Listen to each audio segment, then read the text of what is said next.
The first question was on strategic and financial matters.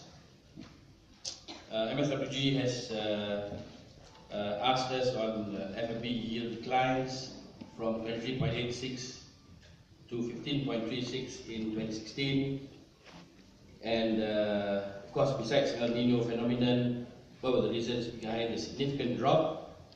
So our reply would definitely be what part of it has been actually mentioned just now.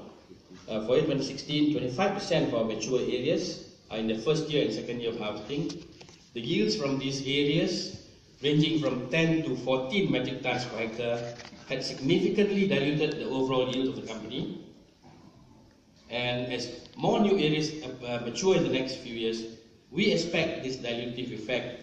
But nevertheless, as production patterns improve and more mature areas come into prime yielding age bracket, this dilutive effect should taper off. And furthermore, without the El Nino effect, inshallah, we should be getting definitely more than 15.4 tons per hectare this year, actually. So once we reach the optimal average age profile of 10 years, by 2018-2019, we're targeting average yields of more than 22 tons per hectare, up to the point to reach 25 tons per hectare. And part B, what is the ex-meal production cost for the last 5 years? You can see from 2012 onwards, costs were on the increasing trend. And I think this is happening to all the plantation industries, the plantation companies in the industry, where definitely it is because of higher inputs, higher wages, and of course for us, we had also another point that the dilutive effect of the new mature areas also contributed to this higher production cost.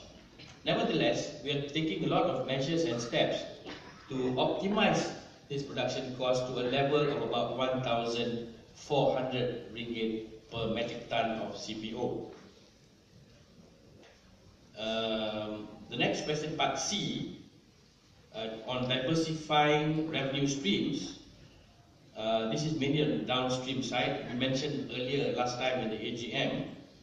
We shall continue to explore palm oil downstream opportunities with a suitable partner, should that become necessary, that has the relevant expertise.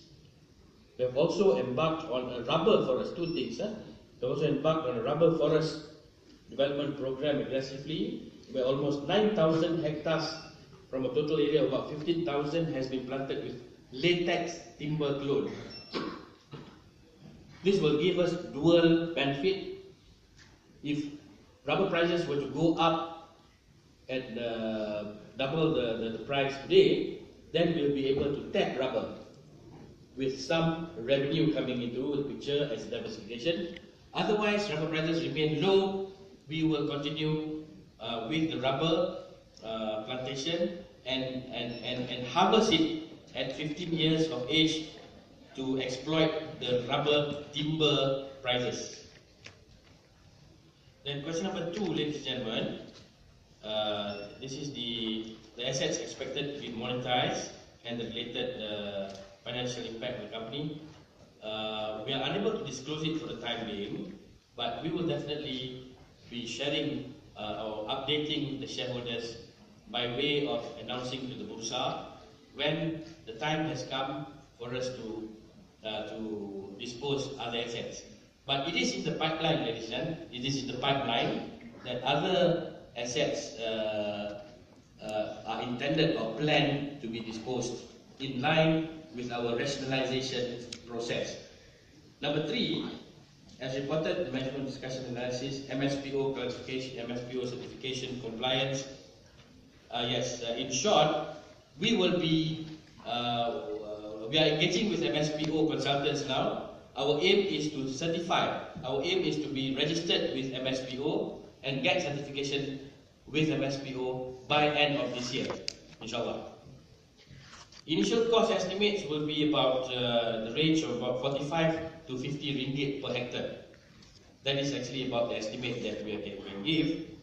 and a maintenance of about 10 to 15 ringgit per hectare yearly.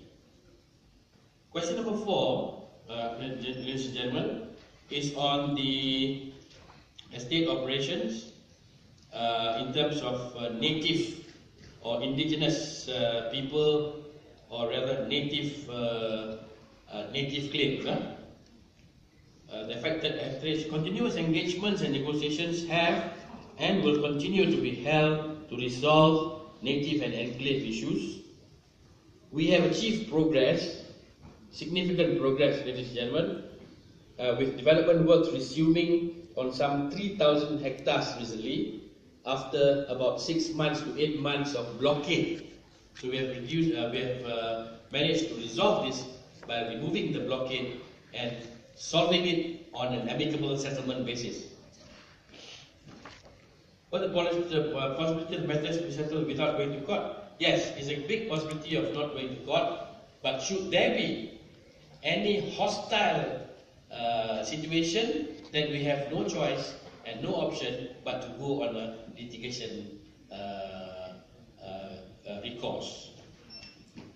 In terms of corporate governance, ladies and gentlemen, the board provides details of benefit in kind. Benefit in kind payable to the directors as shown on page 68 of the annual report consists of petrol, toll and driver allowance. This is only for two of our directors, namely the chairman and deputy chairman. Will there be any benefits to the directors for the services rendered during the year? Ladies and gentlemen, unfortunately there are no other benefits payable to the directors in the year 2017, save as mentioned. Should there be any additional benefits payable to directors, it will be tabled to the shareholders at the next AGM for approval. Thank you for the questions, and I hope the response is satisfactory to the MSWG as well as the shareholders at large.